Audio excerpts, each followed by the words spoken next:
I'm Randy Alvarez. You're watching the Full Arch Innovators Podcast. My first guest, most people in full arch dentistry know who he is. Well known. And he's well known for a lot of good things, by the way. He's also well known for doing up to 70 arches a month. I think on a bad month, does about 50 arches. So today we're going to talk a little bit about how he does it, what his workflow, and his training program, The Wolf of Arches. Dr. Saeed, welcome to the program. Randy, it's always a pleasure to talk to you. I love it. I absolutely love it. You always inspire me to do more, to teach more, and to be more involved with the full arch community. Thank you so much for everything that you've given me and all of my colleagues. Okay, good. You come from a dentist family, right? Yes, I mean, everybody was a dentist, your brother.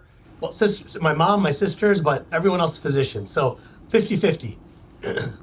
And when did you know you wanted to be a dentist? And when did you know you wanted to be a full arch dentist or implant dentist? So I knew I was going to be a dentist when I was 6 years old. You know, that was already chosen for me. It's kind of a cultural thing where your parents kind of going to tell you what to do. And there's a lot of blessings in listening to your parents. They've never told me to do wrong, and I feel like all the success in my life is because of the guidance and the prayers that my parents made for me. So I'm very grateful to them for everything that helped me become the person that I am today. As far as becoming a full arch doctor, well, I kind of fell into it. In dental school, I was always very interested in oral surgery. I was considering doing an oral surgery residency, did a few internships or externships at different programs, but it turned out that my mom wanted some help back at her practice and said, why don't you just come home, join me, and let's get going from there. While I was with her, and she runs an ortho practice, I was actually doing braces for kids. And I started pulling wisdom teeth on all my mom's patients. And one of her assistants was an oral surgeon from Pakistan. His name's Ahmad Mada. He's also pretty famous in the community now. He inspired me to do more surgery, take more training, and try to create a practice within my mom's practice that focused on surgery. So it started off by, learning how to do single implants, doing implant bridges, doing roundhouse implant bridges, being on Instagram, being on Facebook, seeing what my other colleagues were doing, and then finding the appropriate training to start taking on those type of cases. And, I would say that the confidence I had when I first started is I've been humbled a million times.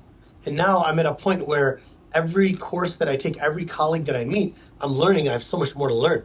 There's so much more to grow, so much more to develop. And I would say that's one of the most important things about being in full arch, or best things you can do for yourself, is being involved in a community of other doctors, because you have no idea what's out there and what more you can learn to become a better practitioner. So you're getting better every month. I'm trying my best. If I'm not teaching, I'm learning. So how do you go from working in your mother's practice to getting your own practice, full arch? And tell me what those early days were like as far as outsourcing everything. And then at what point did you bring everything in-house? So when I first was working with my mom, my strategy for growth was very different. I was really focused on ortho. And I rapidly was trying to buy out locations or start new ones. So I basically opened up, I think, 5 locations total where we were doing ortho predominantly. But as my interest in surgery grew, I started to scale back on the ortho, just letting my mom and my younger sister take it. And we started utilizing these other locations as a means to draw patients into our center office, right? So one of our offices was 70 miles away. These are guys that would never come all the way out here for a consultation, so I'd go to them. So I'd be over there once or twice a month, and I'm paying it's bufu, right? So I'm paying like $2,000 for rent, $2,000 a month for rent out there. And if I go out there and I do 20 consultations, I bring home 5 arches or 10 arches. Yeah, that's definitely worth the drive and the $2,000 rent. And I was doing this in 5 offices, rotating. And by the way, how did you get, in the early days, because most guys would love to get 5 arches a month. How were you getting 5 arches a month in the early days? It's all about marketing, right? It's all about marketing. If you are not willing to invest in marketing, you're not going to make it to the next level. I'm sorry, it's just not going to happen, right? There's a comparison between having a small boutique practice, being a specialist, and charging 40 grand, 50 grand per arch, right? And being very comfortable just doing 5 or 10 arches a month, or maybe 5, and all of them coming in with 0 cost per acquisition because you have a referral base.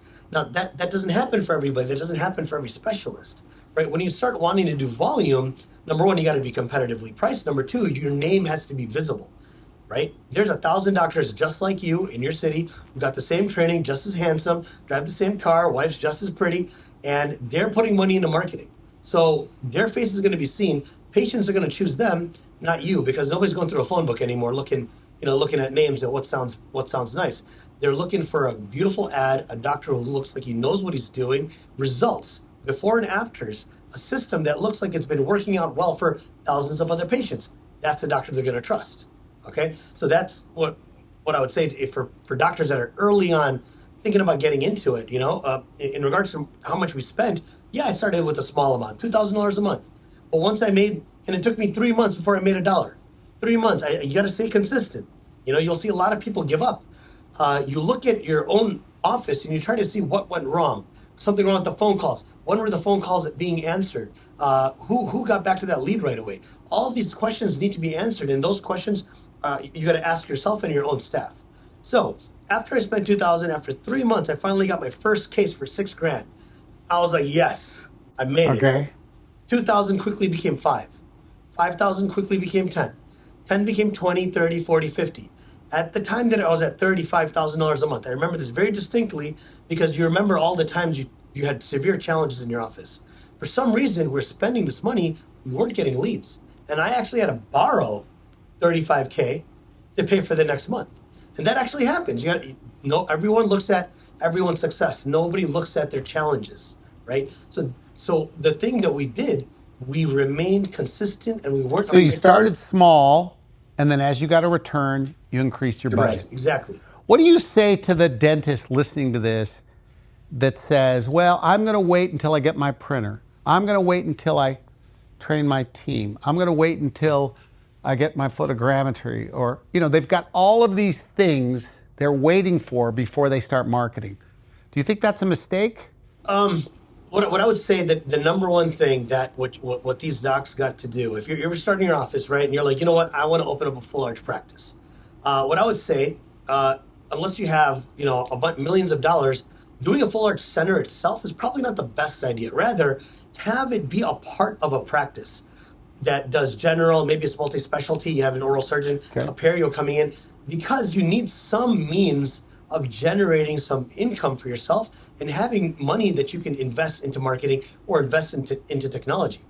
The second most important thing before getting all of this technology, because it's not necessary, is to have a team on board with your vision, right? So if you say, hey, I want to be the best doctor in my area, but your team's not there to support that vision, it's never going to happen. There's no such thing as a one-man show that's going to make any office successful. All of the success that I have, I'll say 100% is because of my 64 employees that are constantly working around the clock, whether I'm seeing patients or I'm taking a nap or I'm out with my kids, they're all making the magic happen, right? So you can start off with a team of 3, but they all need to understand your vision. And as you start getting your cases, and yes, so that means starting marketing right away. Do your marketing, start doing cases. As you start, coming to points at which you need to invest in some technology because it's going to make your process easier, that's when you invest in it. So for example, you can start off doing conversions like everyone else. And there's a great benefit to it because you'll have an understanding of what it means to set teeth in wax. That'll really help you understand how to do a tooth setup for a denture and how to do a tooth setup for an all-on-4. Very important. But once you get to the point where now your lab bill, this guy's coming in, he's not available all the time. Well, you know what? Maybe now I can invest 12 grand or 13 grand into a printer. Okay? So now you got a printer, you're getting its money's worth because instead of spending $500 on a denture every time you do a case, you're doing them for 15, 20 bucks, paying a designer $50. You're doing it for a lot cheaper. Okay? Now, let's say you're at 20 arches a month and the lab bill is starting to catch up. The chair time is starting to catch up. All the time you're taking to do a verification jig so that the lab has the right model to work off of. Right now, maybe photogrammetry is the best thing you need because you'll spend less time in the chair and you'll have more time to see more cases, right? So then you make the jump into that. There's no law that says all the technology needs to be in your office before you can start becoming a full arch master, right? So that'd be my advice on that. Do you think this is teachable? Because I know, look, at the Wolf of Arches, you go over doctor training, staff training, sales training, lead generation training. Is this teachable for an office that maybe doesn't have the culture yet, doesn't have the training yet? They're kind of breaking into the business. Do you offer courses for people that want to get involved in full arch? Or is it just for advanced guys? The surgical side's for the advanced guys. I'd say it's more for the advanced guys, but we do have doctors who are just getting their feet wet come and take our course as well. There'll always be something you'd benefit from. Even if the lecture itself isn't something that you're going to learn a pearl from, when you're hanging out at lunchtime with some of the best doctors in the country that flew in to lecture, you're going to learn something. You're going to ask them one thing, and you're going to go home and say, dude, that one thing is going to change the way I approach drilling into bone, or it's going to change the way that I talk to a patient in a consultation, right? So what I'll say is, a lot of times we meet doctors that say, hey, I don't want to spend all this money. I just want to come in and see what you do for 2 days. And I'm like, all right. I do want to get my wife some new jewelry, so it'd be nice if you came by. But I don't know how effective it's going to be for you. Okay. Because what happens is the doctor, he feels so motivated. He goes home. He goes to his office. He goes, all right, everyone, this is how we're going to do things now. I saw the coolest thing. I want everybody to do it this way now. And what does the staff do? Okay, doc, whatever you say. All right, let's go. But are they truly seeing the vision? Do they truly want to change? No, they're comfortable. They don't want to change. They're not though. They're getting their paycheck. Their heart isn't involved in the business, so they don't care how much more successful the doctor is. So what I tell that doc, I get an idea. Spend just a little bit more. Bring your office manager, your treatment coordinator, your closer, your surgical assistant, your lab tech. Bring them all, and let them follow my team around for 2 days. What happens when they're driving home? They're on their way to the airport as a team. They're like, wow, we are inspired. We see that it's possible for all of us to be part of this success. But I'll tell you one thing, Randy, unfortunately, and this is the truth, out of everyone that takes the course, not all of them stay on top of it. There are people that feel motivated, but then they get back home, they fall back into their old routine, and they never, ever break into a new sphere of success because they just don't know how to change. So that's the way I'd answer that question. Is it possible? Yes, but a lot of the people, unfortunately, they're not willing to change.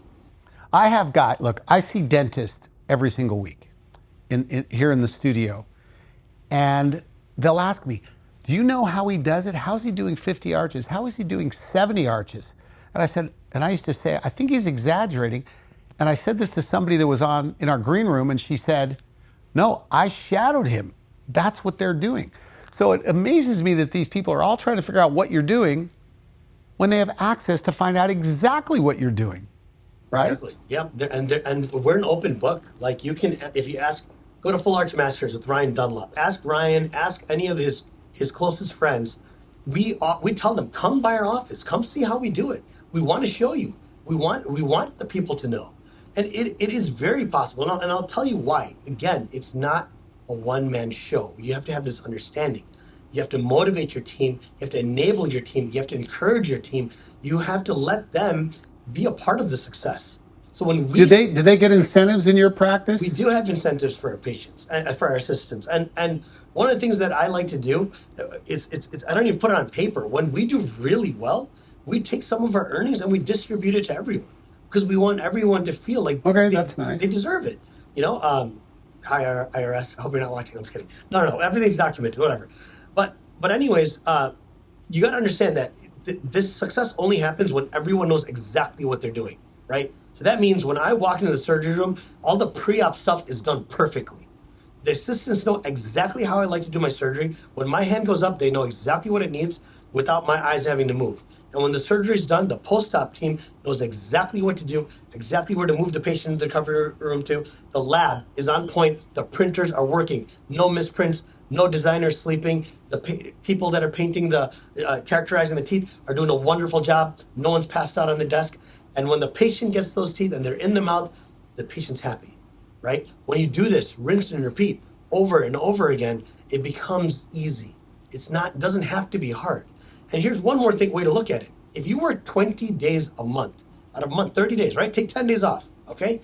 If you can do just 2 double arches a day, okay, I know it's like, okay, well, if you mark it right, you'll get them. If you get 4 arches a day, what's 4 times 20? 80. Yeah. 80. You could be done by 2 p.m. every day at home with your kids with 4 arches done, working 20 days a month. That's 80 arches. It's possible. You just need the team, and you need to. And you invest need in the marketing. system. Yes. And you have a proven system that you teach step by step. Are you convinced that anybody could follow this recipe? I am convinced. With the right attitude? Right attitude and right team. Success shouldn't be about yourself, right? Success is about bringing your team up with you, right? So if you know how to be a leader, if you can be a leader for your team, your office, yes, you can be part of this. You can supersede whatever I'm doing 100-fold. Anybody can do it, and they can be better doctors than I could ever be. I think it's okay. Let's talk about how you do things. And correct me if I'm wrong. You're putting people in their permanent teeth on day 2. Is that correct? I mean, if everything works out right, day 1, determine whether they're a candidate, records, smile design, and then they get their permanent. Day of surgery, everyone gets their first preliminary design, right? Because why do we have to do this? Because if you go straight to zirconia, people might get their teeth and they're crooked like this. And you don't want that, right? So you get the preliminary design day 1, and that's where we will make an evaluation. Is the bite correct? Is there enough overjet? Is there on the sides? Are they going to catch their cheek? Are they too edge to edge? Is there too much incisal edge display? Or is there too little? Am I seeing nothing but bottom teeth? Is the arch too wide for their face? All of these things need to be addressed. And then the second time they come in, there's zirconia teeth already. Now, this is an important point to make. There are lots of people out there who say there's no research behind this. You're doing a terrible thing. By the way, what is the time frame on that 3rd visit where they're getting their permanent teeth? As short as 24 hours. So There's patients, and it depends on the circumstance, right? There are some patients who it's not possible. They got very low torque on a few of their implants. I don't want to risk, implants failing under zirconia. There's patients who are just too sore. The next day they're like, Doc, I don't want to be seen. Just give me a few days. No problem. We give them a few days, and then they'll get their teeth. But we try our best to get all of our patients their final teeth within 36 to maybe 72 hours at the maximum, unless there's a surgical reason why we don't want to give them their teeth until we know that everything's stable. Now, what do you say to these guys, by the way? Because look, I've talked to you before. I've interviewed you on my show. You've kind of sold me on this idea, and I'm a layperson. But I get guys in my office that are going, Randy, it's a marketing gimmick, period. No. Okay. What do you say to that? Perfect. And you know what? It is a marketing gimmick. It is a great way to get patients in the door. Nobody wants to wait 6 months if they can have their permanent teeth right away. There's other people that say there's no research behind it. What a terrible thing. You're doing a bad. No, they don't own their own lab. Okay? For me, that zirconia temporary could also act as a temporary. Okay? Why is it better? There's a lot of research out there that says using a titanium bar to stabilize your implants helps prevent micro movement, and that decreases the risk of failure. So why not just do it with zirconia? And if the patient has tissue shrinkage, if there's a major issue, you have to be willing to make them a new one, and we are. So there's some offices that are known. Okay, that's interesting. So you could look at it as a temporary. Exactly. In a way. Because if the patient has a need for a new set of teeth, because something was really off about the occlusion, something was really off about the design, or tissue shrinkage, no problem. I have my own lab. We do a tissue scan, we make them a new one, right? We're not going to add globs of composite to the bottom, which we know tissue does not react well to. We want the tissue to be against unglazed, polished zirconia. That's how you're going to get the best tissue response, right? Do you think this is a better way to do it? So if a guy is putting people in temporaries for 3 or 4 months, then they're going to the zirconia. Tell me, do you think what you're doing is better for the patient? I think it's better for the patient only if you are confident in your skills in remote anchorage. The only reason why we were able to make this move was because we've done an extensive amount of training, hours on the phone with colleagues discussing remote anchorage, doing a pterygoid implant confidently and successfully every single time, doing a zygomatic implant if necessary, doing a trans-nasal implant. If you don't know how to do this type of surgery, then you don't have a place to talk about the conversation of, can I give my patients zirconia the next day or not? learn this first, because if your implants aren't stable, you don't have 60 plus Newton centimeter torque on your posterior implants, you shouldn't be loading those implants with How many qualify? 8 out of 10 qualify? I'd say 8 out of 10, easily. Easily. Remote anchorage banks on finding that hard cortical bone somewhere in the patient's maxilla, right? You just have to know how to find it. If you know how to find it, 8 out of 10, definitely have it. What's the biggest misconception about how you do it? I've heard a lot of people say, you know what, he's probably sloppy or he does bad work, right? There's a reason why Ryan Dunlop asked me to teach and be a surgical mentor for full arch masters. There's a reason why Juan Gonzalez asked me to be a surgical teacher for level 2 and level 3 for Orca, right? Because we don't cut corners. We want the best for our patients. We want success for them, right? Ultimately, that is going to turn back, be our own success. We can't do shoddy work. We're a big name now. People are going to look at our cases, right? If my case goes to another office and I did shit work, they're going to be like, where'd you get this done? Oh, Dr. Azam did this? And he's teaching surgery? Absolutely not. When all eyes are on you, it's even more important that you don't let the patients down or any of your fans down. Everyone's watching. They all want to replicate it. Yeah, You got to be the best. I mean, I've been inside thousands and thousands of practices over the years, and people that are doing it at your level, they have the small details figured out. And you can't be thriving month after month after month if you're not giving great customer service, if you don't have clinical excellence. But also I want to ask you this, what importance do you place, like a pie chart, of clinical excellence and then also excellence in the consult room? Just being nice. To get them to say yes. Yeah, being nice, can only take you so far, right? Because if you have failures, if you have complications over and over again, those type of things will catch up to you, right? You can be as sweet as you want, but old little Miss Martha, eventually she's going to be like, man, I've been through 6 revisions. Doc, I'm really sick and tired of this, right? You need to have amazing surgical skills. You need to always invest in it. The more you train, the more you learn. You got so much more to learn. There's so much more you can do. You have to invest in that.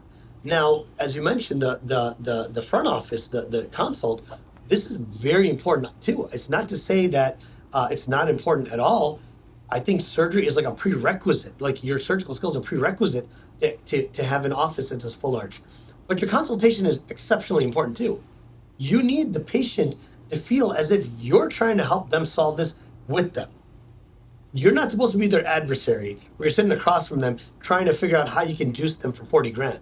Rather, you sit on the same side of the table with them, you look at their radiograph, you look at their problems, you listen to their story and say, how can we sit down together and solve this together?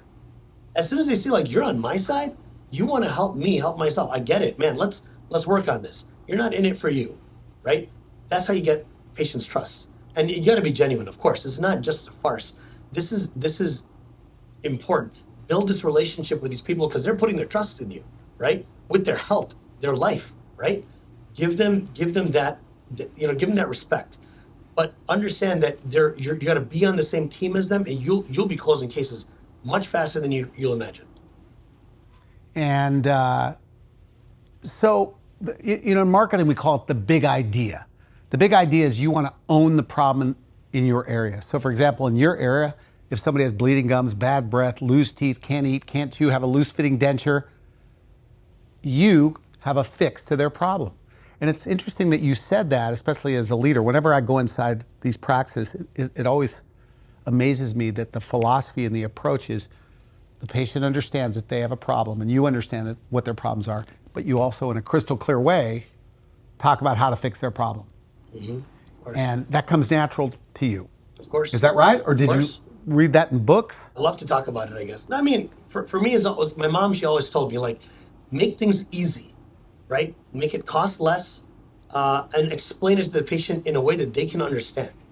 And that really stuck with me because I think that the way we do our consultations is unique to our office. We literally use like Microsoft Paintbrush, right? And we use different colors for different types of complications or issues that a patient has. Why? Because when they look at our radiograph, they don't fully understand what it means. But if you use colors, red for perio, yellow for something else, purple for endo, they're like, oh, that makes sense. That I understand what you're trying to do, doc. That makes a lot of sense. And I understand why you want to do it the way you want to do it. All right, doc, let's go with this. I trust you.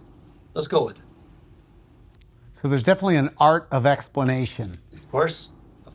You have to know how. It's one of those things. I'm pretty sure it's in that book, like How to Win Friends and Influence People. You got to talk to them at their level, right?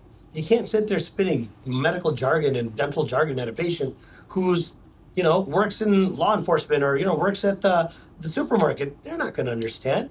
But if you say, look, this tooth, you see where the bone is? This is where it's supposed to be. Here's a red line, right? This is what's going to happen. There's no support. Right? They go, oh yeah, man, that makes sense. Like, when I put a fence in at home, I got to make sure that post is 4 feet under deep into the ground, so it's not moving around. Well, so if the root's not holding on by 4 feet and only by fingertips, yeah, doc, that tooth's going to come out. That makes sense.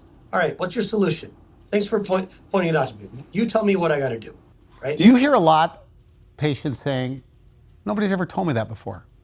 Yes. Or they're surprised, like nobody ever told me why my teeth are breaking. Nobody ever told me why I'm losing my teeth. Yes, I hear that a lot. You hear that. And the thing is, for all the doctors that are going to be watching this podcast, you're watching it because you're a full arch doctor. You love complex treatment. You love doing definitive treatment that's going to change lives.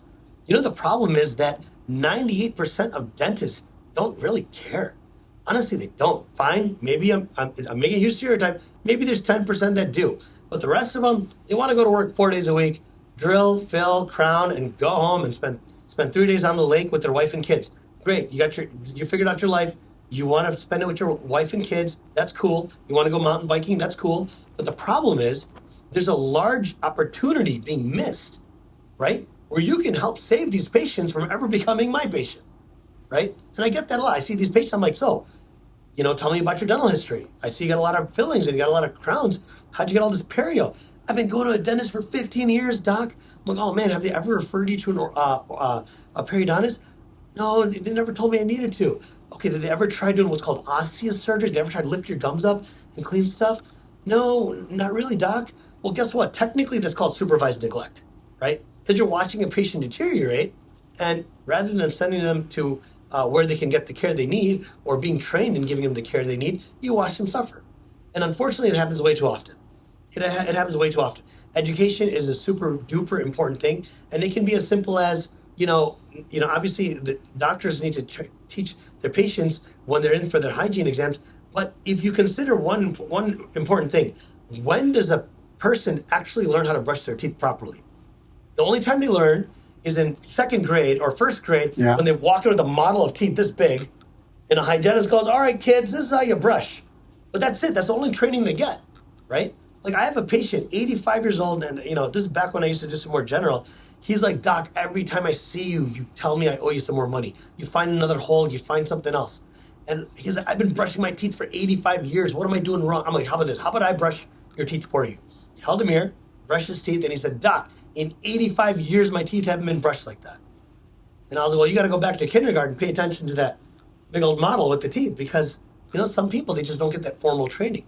So educating our patients is one of our number one. So the words matter. Absolutely. Speaking everyday language matters. I have guys that come on my show and I don't even know what they're talking about. Well, I do know what they're talking about. But he goes, I had a guy that told me, he goes, and he's slumping. And he says, that means his practice isn't thriving. He says, he kept calling it a prosthetic. He wouldn't call it teeth. He was using overdenture. He was using every dental slang. And I said, you could call it teeth. He goes, well, do your successful guys call it teeth? They call it pros. I go, well, they usually call it teeth. This is how we talk. And instead of periodontal disease or periodontitis, they call it gum infection because everybody understands that. A story along the line of what you're just saying. I've been married for 3 years, and I've been married for 2 years. I met my wife 4 years ago. And I pick her up from her house, and we're driving by this one dental office in Del Mar, California. And I said, oh, that's a nice looking office. And he goes, she's terrible. I go, what do you mean? And she says, she's told me I needed a deep cleaning for like $750. And I said, well, why'd she say you needed a deep cleaning? She goes, I don't know, just like a deep cleaning. So I said, well, what's your definition of a deep cleaning? She thought it was like a deep cleaning in a house, like just around the nooks and crannies and corners, like a special teeth whitening thing. And I said, it sounds like you might have a gum infection or an infection under the gum line. And they got to go a little deeper. And if you don't take care of it, you might end up losing your teeth. Mm-hmm. Absolutely. And I was thinking this, but I was going, I can't date a woman with gum disease, right? Well, But at any rate, that dental so office should once hire I you. told her she had an infection, what did she do? 2 weeks later, boom, she got her deep cleaning. Exactly. Because the words matter. Absolutely. They need to be able to understand like why. If they don't understand why, they're never going to see, the benefit of it. They're not going to understand that, because periodontal disease, it's yeah, fine. It can give you stinky breath and whatnot, but it kind of hits you like this, where you think it doesn't matter, and then suddenly you need dentures. It's like, oh my God, my teeth are wiggling around when I'm talking, right? It's one of those things that you need to be educated on it, or and that's only going to happen by having the opportunity to go to the doctor, number one, and number two, being with the right doctor who's going to actually take the time to give you those explanations. Tell me this: what emphasis do you put on? You got surgical excellence, and then understanding, like they said, the surgical chops and the pros chops. How important is it to understand the pros part of this, from an aesthetic standpoint, to really make this thing? This is Make the practice thrive. For all the docs that are listening. You really got to get the pros down. This is actually a very, very important part. One of the things I like to say is that I like my surgery, like the pan or the CT, to look like it came out of a textbook, right? It needs to look perfect. The problem is the patient's not going to care how symmetrical your implants went in, how good of a job you did finding that cortical bone, if they're not happy with their smile or if they're just not comfortable, right? So you really need to understand why a denture, for example, is made the way that it is in terms of the positioning of the teeth, right? There's a lot of times where people, and I used to make this mistake, where you think like, you know what, I got a blank canvas now. I took all the teeth out. Now I can make the most aesthetic Hollywood smile makeover. But what that ends up doing, what happens though, is that causes complications for the prosthetic. Because it might look pretty, but now you have like the anatomy of the patient's joints and their upper jaw and lower jaw don't match the teeth. The teeth are too wide or something. And so the forces are exponentially higher as they move away from where the teeth should be. So you end up getting fractures and cracks, and patients like, why does it keep breaking? Oh, it looks good, but why does it keep breaking? It's so uncomfortable. You really need to understand how to do a tooth setup, which is why if you start off doing your own conversions, setting teeth in wax, you'll have a better understanding of it instead of just relying on your lab. Patient expectations. So would you say it's a mistake to rely too much on the lab then? Oh, absolutely. Of course. You need to understand this stuff. You really need to understand the way teeth need to fit. This is why ortho is so important too. Like if you consider the curve of Spee, the plane of occlusion, where the teeth go relative to the face, to the different points in the face, you have to understand these things. If you're just shooting from the hip or being like, no, the lab's going to figure it out, what are you really doing, right? You're playing a guessing game with somebody's health, right? You're going to be at home eating your food and sleeping with no pain, but patients are going to suffer. And one very important thing though is you need to understand that there's a fine line, okay, just consider this. The type of patient that needs full arch treatment, okay? There's always going to be something up here that's just a little bit off for them to neglect themselves to the point where they need this type of treatment. So you're gonna run into a lot of characters. Okay? Okay. One of the toughest things in full arch is knowing how to handle patient expectations, because if you're not very clear about them and you're not firm about them, these patients will take you for a ride. Okay? So you need to know how to make an aesthetic smile, how to make a functional smile. Can you be specific what you mean by they'll take you for a ride? They'll never be satisfied. No matter what you do, you'll never be able to satisfy them. They'll always be in some sort of pain. They'll always say, you know what, this week, let's make the canines longer. All right, next week, make the canine shorter, and I want you to move the midline by 1 millimeter. All right, next week, you know what, let's go back 4 steps. Doc, if you don't do this for me, I don't know, I'm going to have to start talking to an attorney because I'm very unhappy right now. You have to know how to navigate these circumstances and talk patients off an edge, right? What I tell every patient, I say, we are not God. Understand one very important point. What you were born with is not what we're giving you. We're going to try to mimic what God does using titanium and zirconia and PMMA. We're going to try, but at the end of the day, we're not God. So that means the way bone and roots, how they interact is different from the way titanium and bone interacts. The thickness of a prosthesis that is plastic or zirconia is different, that operates on different parameters than living bone, living soft tissue, and living teeth. So understand that what you're going to get is going to be functional, it's going to be aesthetic, but it's not going to be your smile when you were 16. Do you understand that? Okay, you understand. So you spent a lot of extra effort on managing expectations. We do our best, Randy. There's always a few that get through the crack. And for every guy that's going to be a full arch doctor one day, that's doing this day in, day out, be ready for it. Be ready to help them through it. You know, a lot of these people, they need help. They don't know better. They've always let their insecurities or anxiety control their life. They let other doctors, they control the room. They're not used to it, somebody else controlling their room. You have to maintain control, and you have to guide them, right? You know what's obvious is you love what you do, right? I do. Even Steve Jobs used to talk about this, that if you really love what you do, you're more excited to do it. You're more excited to learn about it. You want to learn everything you can about it. You're more motivated to get out of bed every morning. And you started this interview with some guys just don't care. So I guess if you're doing it just for the money, don't do it. But if you're doing it because you like helping people, and you've seen firsthand, I guess, the 30, the 40, the 50 patients that are getting married, they're smiling again, they're dating, they're going out to eat all the time, they're traveling. I guess when you see enough of that, it kind of keeps you going. I guess it's the happiest part of dentistry. But back to you is, can you develop that caring over time? Like a guy's going, well, I want to do it because it's a niche. I want to do it because it's like, because they come to me and they want to use the wellness hour to break into the business. I have to talk people out of it oftentimes. Sometimes I would say so. You know, not that I'm a judge of anyone's character, you know, or anyone's motivation, but whatever it is you do, you should be passionate about it. You should be, you should be caring, because even patients will be able to sense it. Your team will be able to sense it, right? If you're in it to make money, you're not there to actually help people. You can't lie to your team, right? The same way, like, your wife knows you better than anyone, right? I'm with my team more than I'm with my wife and kids. So they know my sincerity. They know if I'm being honest with them or not, right? If I am doing something with a bad intention, nobody's going to support it. The magic's going to end.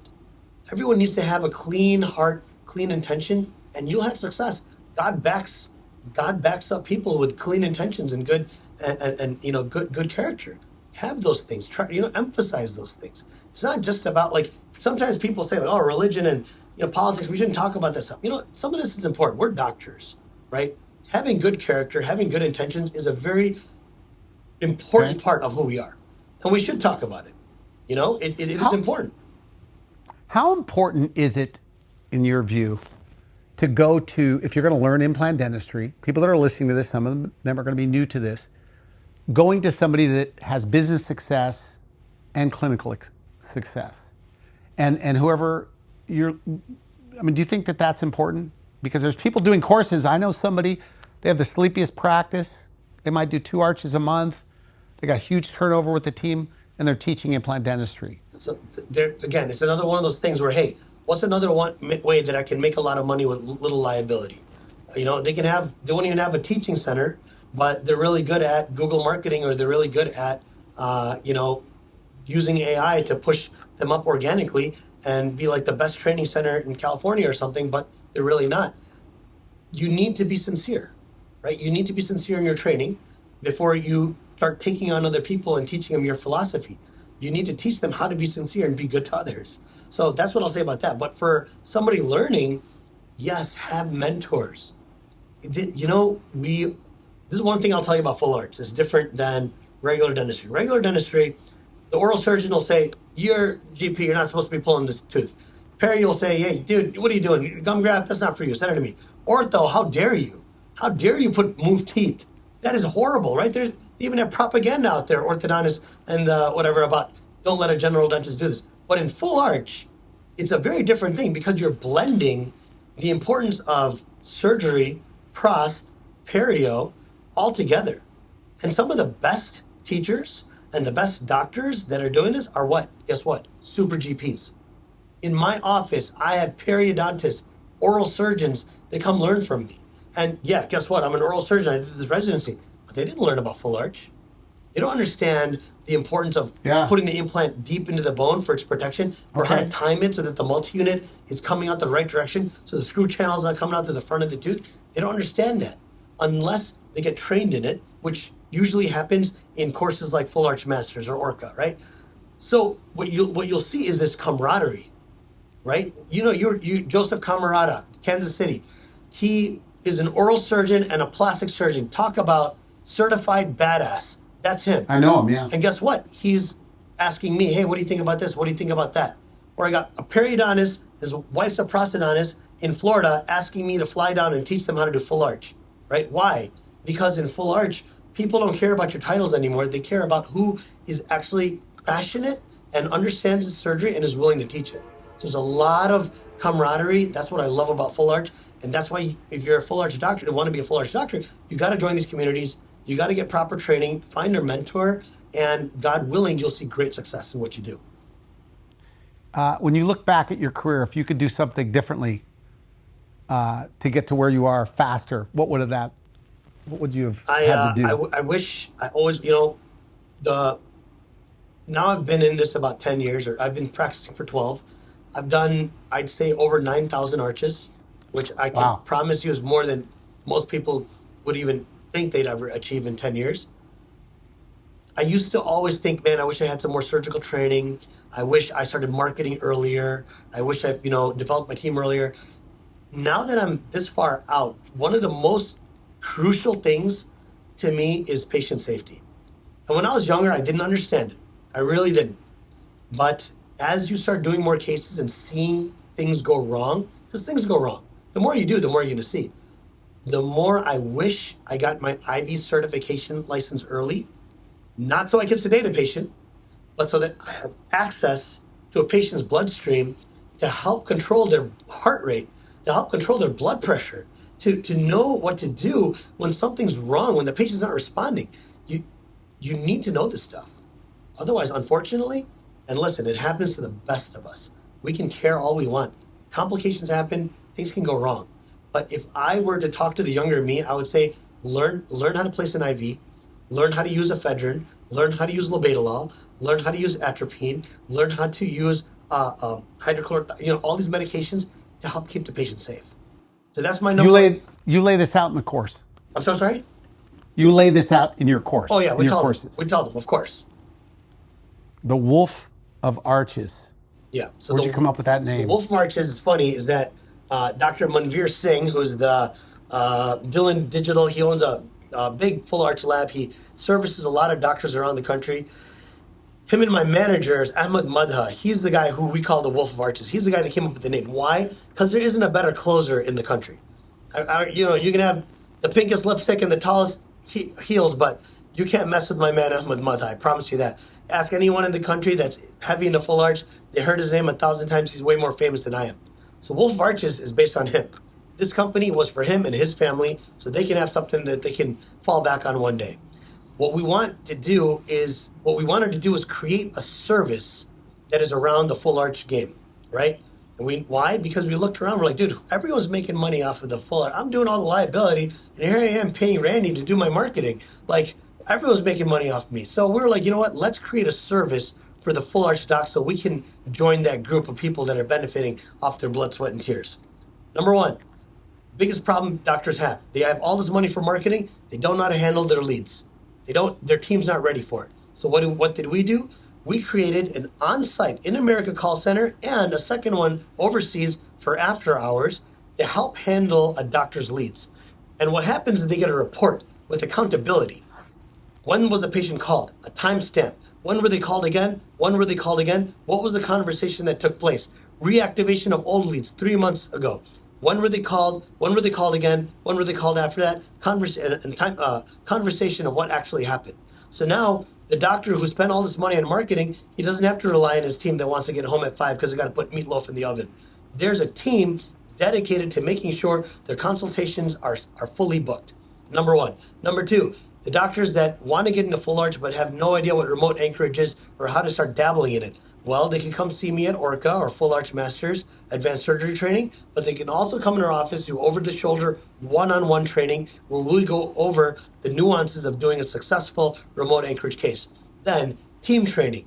You want to do this, you love to do this, but your team, they're not really sure what it's going to be about. You bring your team here, our team will carry your team for 2 days, feed them, educate them, and make sure they leave with a sheet of paper of what I do, how to make it better, how I can do this, how I can change that. Information that they can take home.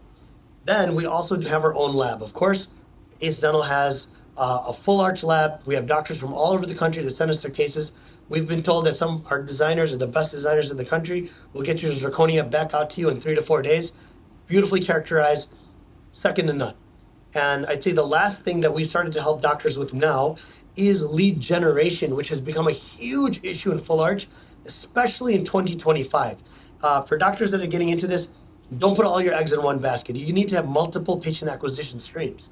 And you also need to know what is an appropriate number for cost per acquisition of a case. And be ready, it's going to be in the thousands, right? So if you want to be doing 10 arches a month, be ready. You're going to be spending about 30 grand a month, right? That is just the truth. And if you want more, expect to spend a lot more. And it's not linear. You're going to have to start spending more, and the cost per acquisition goes higher the higher number you get. So now we're trying to help people navigate through this because AdWords is crazy right now. Cost per acquisition is up over 7 grand in Arch. You have multiple companies that say that they're the master of meta, but there's so many of them, you don't know which ones to go with. And then you have stuff like TV, which is so important. Making sure your face is available. Doing wellness hour, for the love of God. If you want to have, be someone of have a reputation in your community. For the love of God. Yeah, if you're not on a wellness hour, then did you even make it? You didn't make it, so you got to do wellness hour. These type of things are very important. We help our doctors, our clients of Wolf of Arches navigate through all of these and find the best recipe for their area. Because every metropolitan area has a different success story, I want a new person. It seems like the younger dentists do these, start with snap-ins, a lot of snap-ins. Why is that a mistake, in your opinion? Well, the thing is with snap-on dentures and full arch is the method of placement is just completely different, right? I think that if you're in a clinic that focuses a lot on snap-ons, there's a lot of complications that come from snap-ons as well, particularly the maxilla. Which is why the doctors that do full arch, we've done this for many years, they're like, whoa, I would never do an overdenture without a titanium bar splitting my implants. I have guys that they come in my office, they come in the studio, and they go, from time to time I'll do, I do about 4, snap-ons a month, overdentures. And then after they get about 50 under their belt, they have 50 miserable people, 50 people that have to come back and forth all the time, out-of-pocket expenses. They come in here and say, I will never do a snap-on again. Absolutely. You're absolutely right. It's just more trouble than it's worth. So if you're serious about it, avoid that if you can. Yeah, there's some docs that do it because they just want to get their reps in. They want to get used to flapping and putting implants in. And fine, you know what? You got to learn somewhere. Might as well get paid to learn. There's a lot of clinics out there that are doing overdent and just cranking them out. So they're getting their experience. But the ultimate goal is to do better treatment. What I like to say is I'm not going to offer any treatment that I wouldn't do on my mother. So you don't see partials in my office. Okay. You don't see overdentures. You only see the best implants that are on the market. You see the best zirconia that's on the market. And you only see fixed, meaning teeth that never have to come out. Okay, good. I'm going to put you on the spot here. We're getting a lot of talk on these 3-on-6 crowd.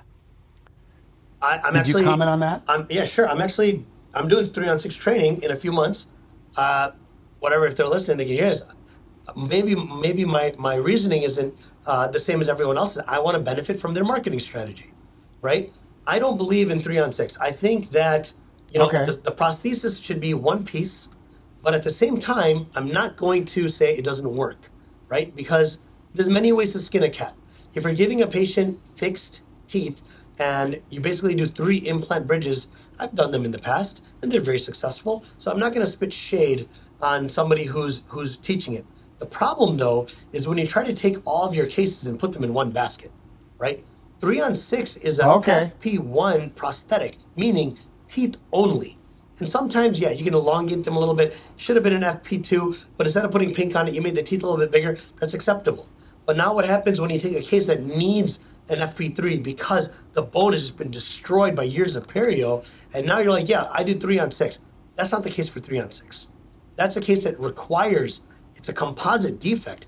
Bone, tissue, and teeth are all missing. It requires an FP3. So if your understanding is that 3-on-6 is going to be part of my selection of treatments that I will offer my patient, then yeah, that makes sense. But if you take it like, oh man, I follow the church of 3-on-6, and every patient is going to get a 3-on-6, that's not the appropriate way to approach this case. Could you help me understand again, who's the ideal candidate for 3-on-6? Patient who has rotting teeth but no periodontal disease. Okay. Okay, good. I want to ask you, and I guess we'll kind of close out a little bit here, with AI. How are you going to be using AI, and how do you think it's going to change dentistry in the next year, 24 months? Well, until they make a robot that can outdo arches, I feel like my job's going to be pretty secure, right, as a operator, so I'm confident in that. But the things that we're seeing are, I hope AI doesn't ever get into consultations, because patients deserve the human element when they come in to an office. Okay. But you'll see a lot happening with AI with call centers, patient follow-up, phone calls, automated generated emails. Patient communication will definitely be, for the most part, be taken over by AI. Okay. Second thing that we're seeing is how AI is being used to change your visibility during marketing. And there's a lot of people coming out trying to figure out how they can utilize AI to their advantage and keep you a cut above the rest. And I'm seeing different strategies. I've actually just this week did 2 different consultations with 2 different agencies that had completely different approaches for how they would trick AI into always saying, oh, in Chicago, the #1 doctor is going to be Dr. Azam Saeed, Ace Dental. Oh, he has this, this, and this. So there's different ways they do it. But I think with marketing and with patient communication, AI is going to become very, very huge. But, Yomi still needs a human doctor to operate it. And, AI doesn't have a bionic arm to take this one over yet. So, woohoo. With AI today, I could go into Chicago, plug in your address, and I could find out who the 10 implant dentists are. I could find out what their websites have in common, who's stronger than others, what their weaknesses are, what their possible threats in the future. I could see what everybody's doing as far as advertising price or giving price. So now, as a marketer, I could even pull up what are the 10 most frequently used headlines on Google search, and then I could look at those headlines, which would take a long time in the old days meaning a year ago, and now I could look at the headlines that are trending, that are getting the most clicks, and then one-up them, because that's the challenge, is how to differentiate yourself. So AI, and also AI, you mentioned patient education. I'm going to be posting this on Instagram today. I have a Randy Alvarez AI called Randy AI. It's not to replace me. In fact, it even fools me. It looks just like me, sounds just like me. Does it read bedtime stories? Because I might need it. It could read bedtime stories. But the thing is with these, I'm switching back to the phone calls. I think the AI is there for, let's say, I work with a hospital system and they get pain management. They get hundreds of new patients. So AI bots, assistants are great for that. But for sales call, I was doing a role play with a recent AI and they were saying, Randy, this one's good. So I'm on the phone and it's an AI. And I said, how much are implants? Which is about 7 out of 10 calls will ask, especially if you advertise. And you know what the AI said? Would you like mornings or afternoons? You see? Yep. So whoever's programming that AI better be a person that understands psychology and the art of human influence. Or else the AI, for the sake of AI, is not going to be good at taking calls. So we're working on that as well with what we're doing here. So AI with you, the robot's not there yet. I have some guys that swear by it. I know. Jonathan Abenine said a funny thing. One guy, this guy who loves, he said, so why do you need any training if the robot's doing all the work? Right? And then, of course, I chimed in and said, does this mean I could place implants now? That's so funny. But I guess nothing goes in the place of experience. So how does somebody sign up for one of your courses? How do they get involved or learn more? You can jump on our website, wolfofarches.com. You can jump on my Instagram, Dr. Azam Saeed, or you can look up Wolf of Arches on Instagram as well. Send us a request. Hey, I'm interested in your services. One of our team members will reach out immediately. We'll get you guys set up, have a conversation of what your needs are. That's one thing that I'd like to say that sets us apart. We talk to people all the time, and we're like, you know what? I don't think you need our help. Yeah, that'd be great. We'd love to charge you 10 grand a month for, this service and that service. But we like to be fair and honest. We're not trying to take advantage of people. We're here to help people. And as long as people, again, they understand that, they're like, you know what? You're right. Thank you for the feedback. Thank you for the phone call. But maybe I'll utilize one of your other services in the future. And that's typically how it's been going. We have a few people that are using our call center. And then you have some people that are like, you know what? Hey, guess what? We talked to your team. You don't need our call center. Your ad spend's not high enough. Like, so why pay us all this money for a call center that's going to be dead on the phone? Instead, why don't you benefit from this training? And instead of doing the call center, they do the training. And like, you know what? Once we build a little bit more on our side, then we're going to use your call center. No problem. Anything you need, doc. Right? So that's how we operate. I want to ask you this. What's the first thing you say to a patient when you meet him for the first time in the room? I'm just kidding. No, I go, hey, what's up, Mr. Jonathan? How you doing today? I'm Dr. Azam. I'm going to be your surgeon today. Literally, that's the first thing I say to them. What's the funny thing is what I like to say as the last thing. It doesn't usually happen to full arch patients because they're usually passed out. But I do this a lot with my wisdom teeth patient. Usually when I'm done, and I'm pretty fast at it, they always go, they're like, that's it? You're done? And I take my gloves off and I drop it on the table and I say, that's what happens when you pick the right doctor. And I walk out. That's it. That's nice. That's my mic drop. We'll close out on that one. I want to thank you, by the way, Thank you for coming on. Is there anything you knew you were going to be on the podcast? Is there anything you didn't say that you wanted to say, or any point you wanted to? I think you asked all the questions, Randy. And I just want to say that I really appreciate everything. I appreciate the opportunity, and I appreciate all the help that you've given me so far. Thank you so much. For everyone that's watching, I'm telling you, part of your training, part of your development, you got to think of using Wellness Hour as part of your marketing strategy. If you're not very well versed or have been misled by a lot of marketing companies, I've done a consultation for a couple of hours with his team. They have a very robust marketing strategy that I think could benefit you. Don't ever think that they're too expensive. You have no idea what the ROI is going to do for your office. Every little bit counts. Whenever you put yourself out there, it might not be a direct calculatable ROI, but the fact that your face is out there, some patient somewhere is going to say, oh, your tooth hurts at this party? Hey, I saw this guy on TV, Dr. So-and-so. He had a wellness hour, a whole 30 minutes. He was talking about teeth. You should look him up. And then you'll get that patient in the chair. Very nice. The only thing I want to disagree with you is earlier you said you're not a god. I have doctors, 2 of them now, that have said, he's an implant god. Oh, man. That's what they say. I kid you not. That's crazy. Implant god. I'll never take that title. The creator and the creation.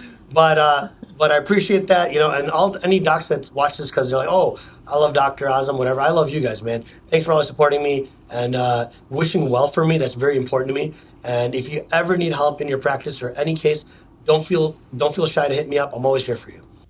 You got it. All right, thanks. Thank you, guys. Have a We'll good day. talk soon. Okay, bye.